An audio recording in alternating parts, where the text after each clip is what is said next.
Рахим, бүгін біз өте құранды бір қазақ тілде, мысалы басқа тілде жоқ әріпті өтейін деп жатырмық та. Айн деген. Құран оқыған кезде әдемі естіледі ол әріп. Ғашық болатын әріп қой. Ғашық болу үшін танайықшы ол әріпті бірінші да. Ол әрине бірінші махраж жана хәні өттік қой. Алқым біз үшке бөліп тастаймыз ғой. Алқымның ортасында орналасқан әріп. Яғни жұтқыншақтың ортаңғы тұсынан дыбысталады дейді. Жананы хәні біз тамақты онда қыспадық қой. Айынды кішкене деген кезде тамақты сәл тартамыз. Деген нәрсе. Деген болады. Сәл ішке қарай тартамыз деген сөз да. Енді қараңыз, оның бойында не бар? Истифалі. Женешке әріп ол. Яғни женешке. Одан кейін ол жақыр. Қалай білеміз біз жақыр екен? Бет тамақ ұстап көреміз. Деген кезде дірілдейді. Яғни ауа керек па? Керек емес. Хамс емес, значит ол жақыр. Одан кейін мутавасита, яғни біз байния деген сипатты өтеміз ғой. Жаңа айттық қой біз. Қараңыз, бізде жалғаспайды деген дыбыс бар. Ол бізде қандай жалғаспайтын? Қандай әріптер білеміз? Дыбыс жалғаспайды. Бә әріп әб жалғаспайды ғой. Әд жалғаспайды. Мысалы қараңыз, әш жалғаса береді ғой. Тиіп атқан жоқ қой махражға да, мүлдем тиіп атқан жоқ. Әш кетіп жатыр да ол. Әлсіз болып тұр махражынан, яғни да. Енді қараңызшы, әл тиіп атыр ма? Тұншығы бар ма? Жоқ. Махражынан әлсіз бі? Жоқ, әлсіз емес, тиіп тұр. Бірақ тұншығы да жоқ. Орташа ғой, байния, мутавасита деген сол. Ол не тұншықпайды, не әлсіз де болмайды, не қатты да жалғаспайды. Мысалы, бейтіп көрейікші, бізде шәдетті қалай айтамыз тұншығы? Мысалы, форточка дейікші, қарапайым үйде, мысалы, кухняда болады, андай форточкалар кішке бейтіп ашылады. Менде үйімде ондай форточка жоқ, енді бар шығар үйлеріңізде. Былай ашылады үсті. Сложно, сосын былай ашасын оны, сосын жабасын. Мысалы, әб деген кезде бетекші пластик біз толық жауып тастадық дейікші, пластикті. Ол бізде тұншығы, яғни жалғаспайтын әріптер да. А енді екінші бізде мынада үсті бет сәл ашық қойсақ, ол бір жағынан сәл жабық, сәл ашық тұр. Ол жаңа мутавасита деген бани, орташа, әл сияқты. Не түнді шықпаймыз, не жалғаспайды до конца. Ол орташа деген нәрсе. Жаңа әш деген кезде жаңа бетіп форточка андырап ашып қоямыз ғой. Ол, мысалы, әш, әс, әф кете беретін. Кіріп шығады ана жел деген, сквозняк бола береді деген нәрсе сияқты дейікші, қарапайым тілмен. Орташа соны. Ол бізде орташа, мутавасита орташа, байни деген жаттасаңыз болады. Енді қараңыз, деген кезге айтып көрейікші. Қатты қыспадық.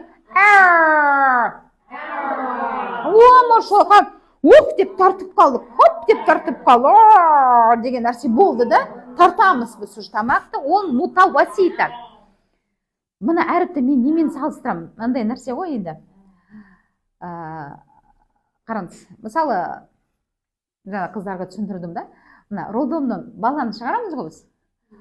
Әрине енді қандай мысал білмеймін, енді өзіме сол мысал ретінде келтіреді да, баланы роддомнан шығарған сәтте біз ана баланы елестетіп қараңызшы, сәл қисық, сәл не тостап қалсам, ол қол ұшып кетеді, немесе бір зақым келтіреміз, сол кезде не істейміз, біз ана баланы жай ұстаймыз да. Мына айн әріпті де сондай. Оны сәл кішкене бір қыссаңыз, немесе дұрыс ұстамасаңыз, оны дыбысты бұзасыз сразу. Өзгеріп кетеді, сындырып тастайсыз. Нәзік, өзі әдемі ол же. Ол кәдімгідей нақты махраж білеу керек. Біреулер енді үйретіп жатқан кезде қалай үйретеді? Ана не істейді, жаңа стенкеге соғады екен, арқанды дейді. Мен айтам, арқан причем здесь сенің тамағың причем здесь. Вообще жоқ оның мағынасы, ол тамақтағы әріп қой. Оны арқанды соғу қажет жоқ негізі. Жаңа айтқанда, әріп кіндіктен шығады, ол кіндіктен шықпайды, ол негізі барлық дыбысты ауыздан шығады деген сияқты, ауыздан шығады деген барлық дыбыстар. Не арқылы, яғни тамақ арқылы. Енді әріпті тағы да шығару үшін біз қалай қолданамыз? Қараңыз. Жаңа деген қолдандық қой. Енді бет қолданамыз. андай ерінеміз ғой, бір болады, бір енді қараңыз. Мына ауыз ұмытамыз дыбысты. Вообще. Сәл айынды, сәл тіл, сәл тартылады артқай. Мына тілі. Андай. Бетіне шекші. Вообще ауыз ұмытайық. Вот, көрдіңіз, не болып жатыр бізде? Тамақтың дыбыстап отырық қой. Тамақтың. Вот, все, біз тамақпен жұмыс осылай жұмыс жасамыз. Вот. Енді бетеміз, қараңыз. Үйде отырған дайындалған кезде бетесіз. Мен аудио жіберемін, иншалла топқа.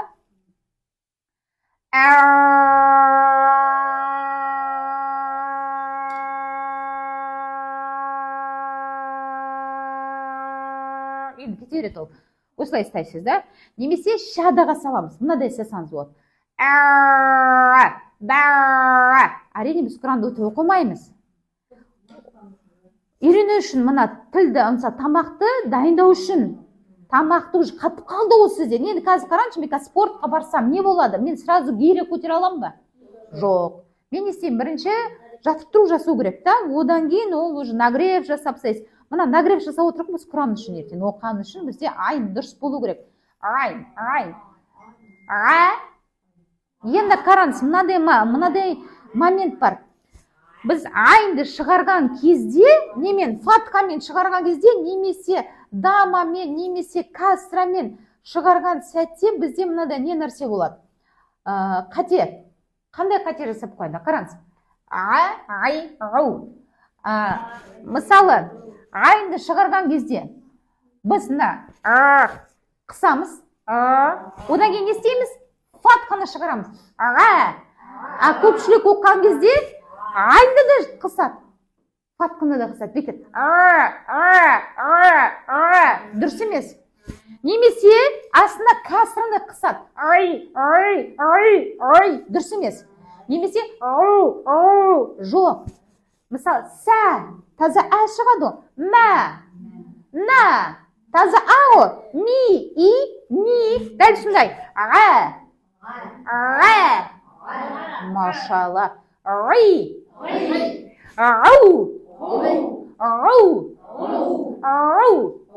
Тамақтан. Түсіндік па? Сосын көпшілік адам оққан кезде бұлай оқиды. Жоқ.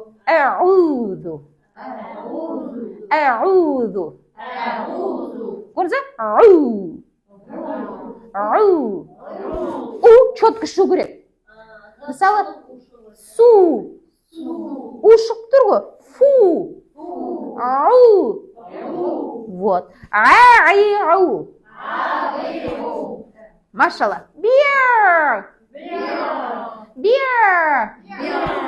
Ага.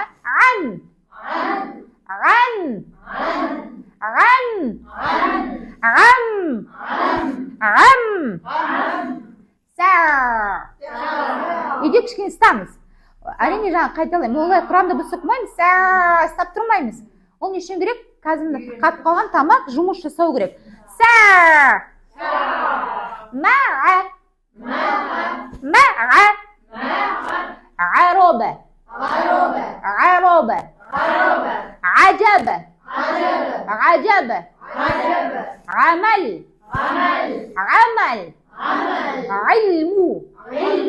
Қараңыз, менде касрда обязательно ильму.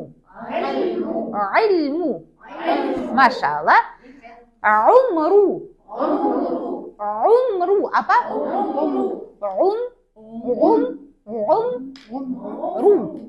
Вот так, ерін жинаться. Умру. Джаму. Машалла. Джалу. Кішкене ұстайықшы, үйренейікші. Джалу. Бір еріншек адам ұстап. Джалу. Осылай. Аба. Аскар. Айлам. Джафар. Анбар. Машалла. Түсіндік па? Сұрақтар бар ма айынға қатысты? Вроде бәрі түсінікті. Кішкене айтып отырмын, қалай жұмыс істейді. Айу,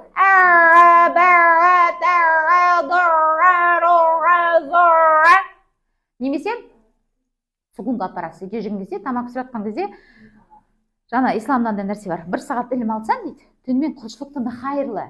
1 сағат деген ол 60 минут емес. Сіз барасыз да тамақ пісіріп отырасыз, сіз ілім алып жүрсіз сол кезде.